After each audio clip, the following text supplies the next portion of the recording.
Suite à son expérience de journaliste d'investigation pour le journal japonais Yomiuri Shimbun, l'américain Jake Adelstein a décidé d'écrire Tokyo Vice, un livre sur son vécu. Le livre parle du fait d'être journaliste au Japon, du fonctionnement de la société japonaise, de la mafia japonaise, les yakuza, et des choses à faire et ne pas faire lorsque l'on est journaliste d'investigation.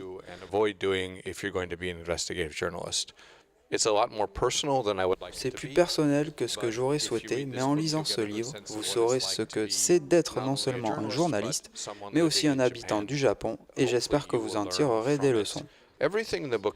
Tout est vrai dans le livre, j'ai changé les noms et les lieux pour protéger mes sources. La société n'est pas sympa avec les prostituées ou les victimes de crimes. On vit dans un monde étrange où les victimes sont parfois blâmées pour ce qui leur est arrivé, et dans ce livre, j'ai tout fait pour protéger mes sources et ceux qui ont travaillé avec moi. J'ai parfois même protégé des gens que je n'aimais pas juste car une partie du code du journaliste est de protéger ses sources.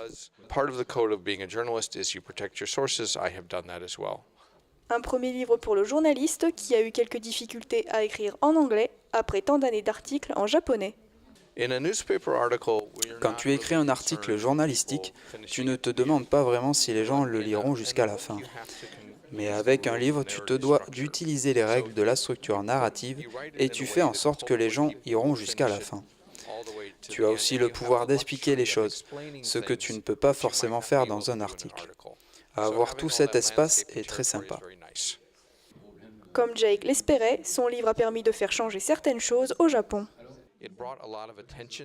Le livre a permis de porter beaucoup d'attention sur le pouvoir de la mafia japonaise, et ça a forcé le gouvernement japonais à reconnaître que c'était un problème, ce qui est une bonne chose.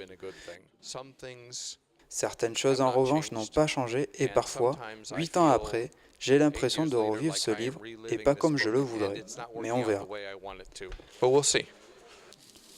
Jake est aujourd'hui toujours journaliste et travaille sur de nouveaux romans. Quant à Tokyo Vice, il pourrait être adapté en série télévisée. J'espère vraiment qu'il sera adapté. La personne qui le produit est très talentueuse et intelligente. Son film Birdman a remporté un prix, donc c'est bon signe.